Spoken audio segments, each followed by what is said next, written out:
नमस्कार। आज की चर्चा की शुरुआत कह सकते हैं एक सकारात्मक खबर से करते हैं। जी बिल्कुल। भारत की मातृ मृत्यु दर यानी एमएमआर वो लगातार कम हो रही है। हाँ, ये अच्छी खबर है। 2019-21 के जो नए आंकड़े आए हैं। हाँ, उनके हिसाब से अब ये 93 प्रति लाख जीवित जन्मों पर आ गई है। ये पहले 97 थी 2018-20 में और 103 थी 2017-19 में। तो गिरावट तो साफ है। बिल्कुल साफ गिरावट है। तो आज हम इसी विषय पर मतलब भारत में मातृ मृत्यु दर पर थोड़ी गहराई से बात करेंगे, है ना? जी हाँ।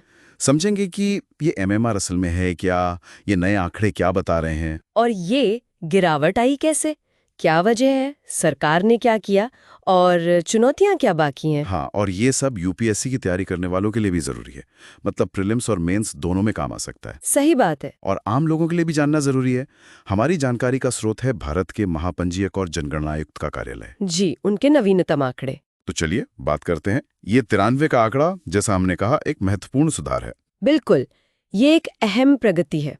देखिए, पहले ये समझना जरूरी है कि WHO मतलब विश्व स्वास्थ्य संगठन एमएमआर को कैसे परिभाषित करता है। हाँ, बताइए।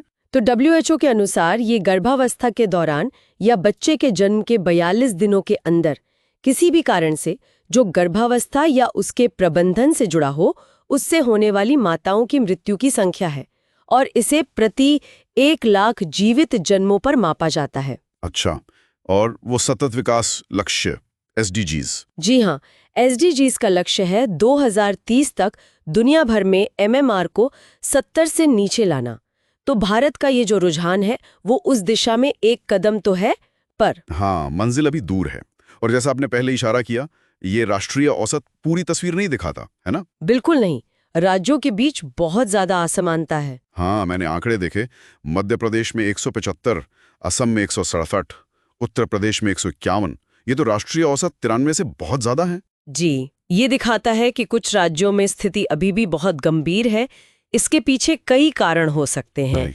राज्यों की आर्थिक स्थिति, स्वास्थ्य सेवाओं का जो बुनियादी ढांचा है उसमें अंतर। मतलब कहीं अस्पताल अच्छे हैं, कहीं नहीं है, कहीं डॉक्टर हैं, कहीं नहीं। हाँ, और सिर्फ अस्पताल होना काफी नहीं है, वहाँ सुविधाएं कैसी हैं, पहुंच कितनी आसान है, खासकर दूर दराज के इलाकों में। और एक और बात, आंकड़े ये भी दिखाते हैं कि सबसे ज्यादा मौतें 20 से 29 साल की उम्र की महिलाओं में होती हैं। अच्छा। उसके बाद 30-34 साल, मतलब ये जो प्रमुख प्रजनन वर्ष है। जी बिल्कुल। इन्हीं वर्षों में स्वास्थ्य सेवाओं पर ज्यादा ध्यान देने की जरूरत है। और इन मौतों के मुख्य कारण क्या माने जा रहे हैं? स्रोत बताते हैं कि गर्भावस्था और प्रसव के दौरान की जटिलताएं। जी, वो सबसे बड़ा कारण है। साथ ही असुरक्षित गर्भपात, समय पर सही इलाज ना मिल पाना और प्रशिक्षित स्वास्थ्य कर्मियों की कमी। और ये वैश्विक आंकड़ा तो डराने वाला है कि 2023 में हर 2 मिनट में एक महिला की मृत्यु हुई इन कारणों से। हाँ, ये बहुत गंभीर बात है। और ज्यादातर मौतें, करीब 90%, निम्न और निम्न मध्यम आय वाले देशों में होती हैं। ये सीधे सीधे स्वास्थ्य सेवाओं की कमी और गुणवत्ता से जुड़ा मुद्दा है। पर अच्छी बात यह है कि इनमें से ज्यादातर मौतें रोकी जा सकती हैं अगर सही समय पर सही देखभाल मिले तो। बिल्कुल, और यहीं पर सरकारी योजनाओं की भूमिका आती है। भारत में ये जो सुधार हुआ है उसमें कई सरकारी पहलों का योगदान बताया जा रहा है। जैसे हाँ, कई योजनाएं हैं। प्रधानमंत्री सुरक्षित मातृत्व अभियान यानी PMSMA। हाँ, जिसमें निश्चित दिन पर अच्छी गुणवत्ता वाली प्रसव पूर्व जांच होती है। फिर जननी सुरक्षा योजना JSY।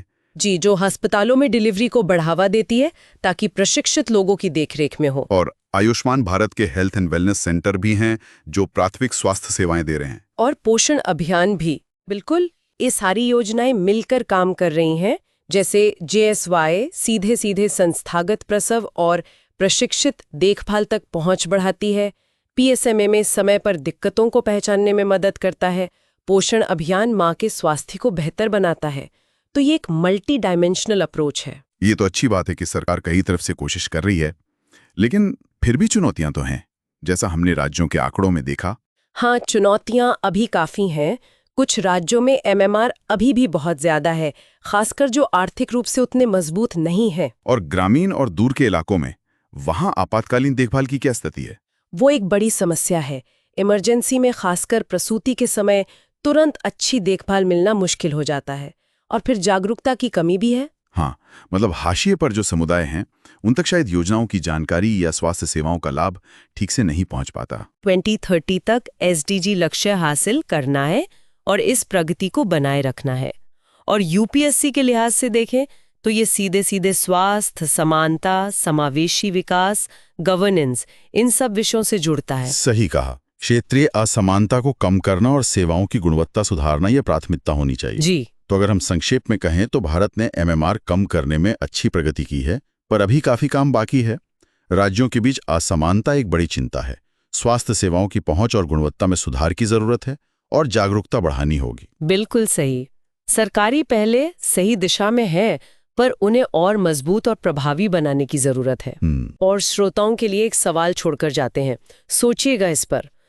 ये जो सफलताएं मिली हैं, ये अच्छी बात है, लेकिन इसके बावजूद ऐसा और क्या किया जा सकता है जिससे भारत में हर गर्भवती महिला को, चाहे वो कहीं भी रहती हो, किसी भी सामाजिक आर्थिक पृष्ठभूमि की हो, उसे सुरक्षित और सम्मानजनक मातृत्व देखभाल मिल सके?